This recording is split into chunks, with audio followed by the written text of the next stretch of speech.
सर्वेषां स्वस्तिर्भवतु सर्वेषां शान्तिर्भवतु सर्वेषां पूर्णं भवतु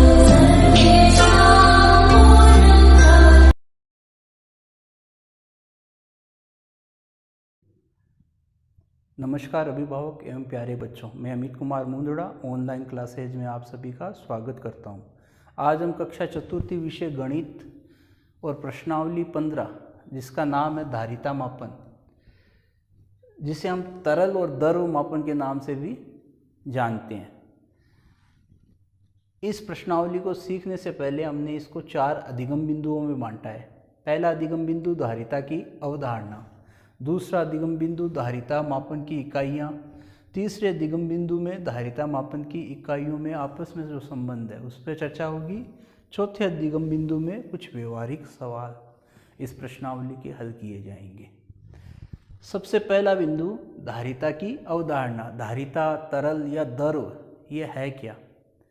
हम विभिन्न प्रकार की वस्तुएं लेने के लिए बाजार में जाते हैं प्रतिदिन।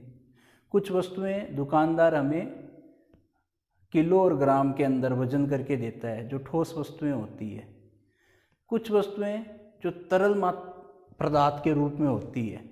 तरल या द्रव या धारिता ये ऐसे पदार्थ हैं जिनका कोई आकार निश्चित नहीं होता। इनका वजन कुछ अलग इकाइयों में होता है। उनके बारे में हम इस अध्याय में आगे चर्चा करेंगे। अब हम अध्याय को आगे बढ़ाते हैं। अध्याय को आगे बढ़ाने के लिए हमारा जो दूसरा अधिगम बिंदु है धारिता मापन की इकाइयाँ, जिन पे चर्चा होनी है। धारिता मापन की सबसे छोटी इकाई है मिलीलीटर, जिसे हम मिली शब्द से भी जानते हैं। मिलीलीटर का ही छोटा नाम है। दूसरी जो बड़ी इकाई है लीटर। तीसरा अधिगम बिंदु है इकाइयों में आपस में जो संबंध है। 1 लीटर 1000 मिलीलीटर के बराबर होता है, या 1000 मिलीलीटर 1 लीटर के बराबर होता है। बाजार में दूध, तेल, घी ऐसी तरल वस्तुओं का मापन किलोग्राम और ग्राम में नहीं होता। इनको मापने के लिए कुछ विशिष्ट पात्र होते हैं। आप देख रहे होंगे एक टेबल पे कुछ पात्र रखे हैं। इनमें जो बड़ा पात्र है वह है 1 लीटर। ये जो मेरे हाथ में है ये 1 लीटर का पात्र है। इससे ठीक छोटा पात्र आधा लीटर का, जो 500 मिलीलीटर के बराबर है। इसके बाद 250 मिलीलीटर, जिसे हम 1 पाव भी कहते हैं। 200 मिलीलीटर 100 मिलीलीटर का पात्र, और ये 50 मिलीलीटर का पात्र। इनका वजन इनके ऊपर लिखा रहता है। मैंने श्यामपट्ट पे 2 पात्र बना रखे हैं। बड़ा पात्र जो 1000 मिलीलीटर का है, अर्थात 1 लीटर का। छोटा वाला पात्र 500 मिलीलीटर का है, अर्थात आधा लीटर का। आपने देखा होगा दूध है, तेल है, इनका मापने के ये जो उपकरण है इनको काम में लिया जाता है। आपने देखा होगा हमारे घरों पे दूध वाला भी आता है, जो इस प्रकार के उपकरण साथ में लाता है और इनमें माप कर हमें दूध देता है। अब आप समझ गए होंगे तरल या द्रव जैसे दूध, दही, घी आदि का मापन कुछ अलग प्रकार के पात्रों में होता है। इस अध्याय को पूरा करने के लिए हमारा चौथा जो अधिगम बिंदु है व्यवहारिक सवाल। आइए उन पे हम चर्चा करते हैं। सामने बोर्ड पे रिक्त स्थानों की पूर्ति कीजिए। 5 लीटर बराबर कितने मिलीलीटर? 1 लीटर बराबर 1000 मिलीलीटर होते हैं। तो 5 लीटर में कितने मिलीलीटर? 5 गुणा 1000 बराबर 5000। तो 5 लीटर में 5000 मिलीलीटर। 4000 मिली अर्थात मिलीलीटर में कितने लीटर? आपको पता है 1 लीटर बराबर 1000 मिलीलीटर के बराबर होता है।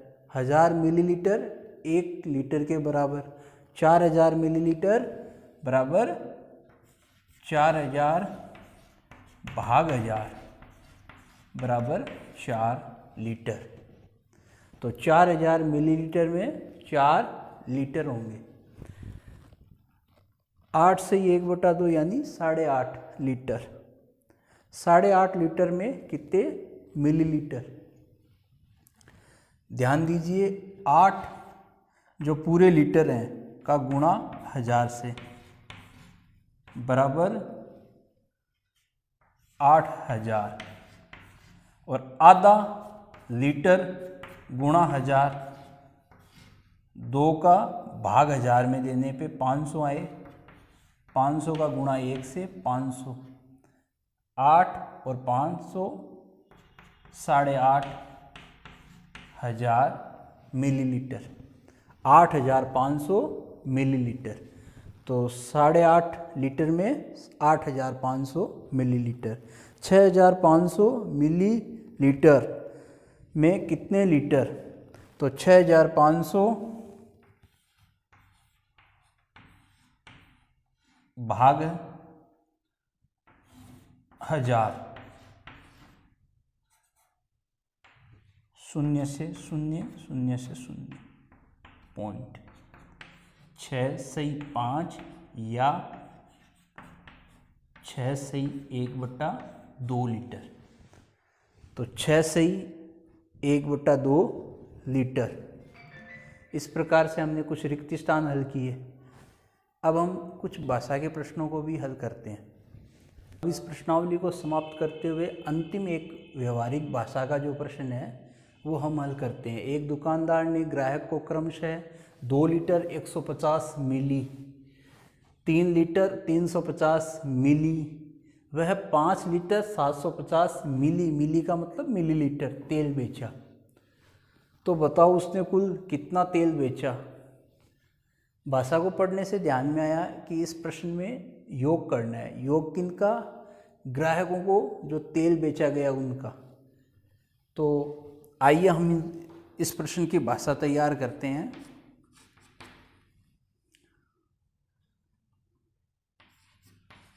पहले ग्राहक को तेल बेचा या दिया। प्रश्न में जब बेचा शब्द है तो हम बेचा शब्द ही प्रयोग में लेंगे। 2 लीटर 150 मिलीलीटर। दूसरे ग्राहक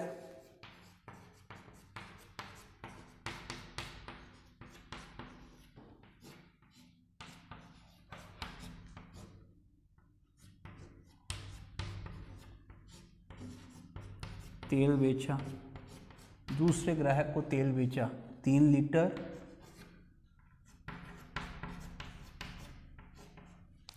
350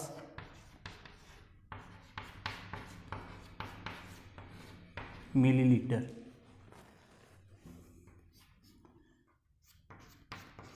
तीसरे ग्राहक को तेल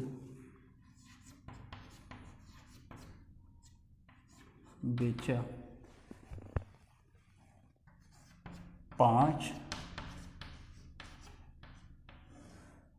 5 लीटर 750 मिलीलीटर। तीनों ग्राहकों को जो तेल बेचा गया उसका अब योग करते हैं। 0 0 0 0, 5 और 5 10, 10 और 5 15, हासिल 1, 1 और 1 2, 2 और 3 5, 5 और 7 12, 12 का 2 और 1 यहाँ हासिल, 2 और 1 3, 3 और 3 6, 6 और 5 11, 11 लीटर 250 मिलीलीटर। प्रश्न के अंत में बताओ उसने कुल कितना तेल बेचा। तो दुकानदार ने कुल 11 लीटर 250 मिली अपने 3 ग्राहकों को तेल बेचा। इस प्रकार हमारी ये जो आज की प्रश्नावली थी धारिता मापन पूरी होती है। धन्यवाद।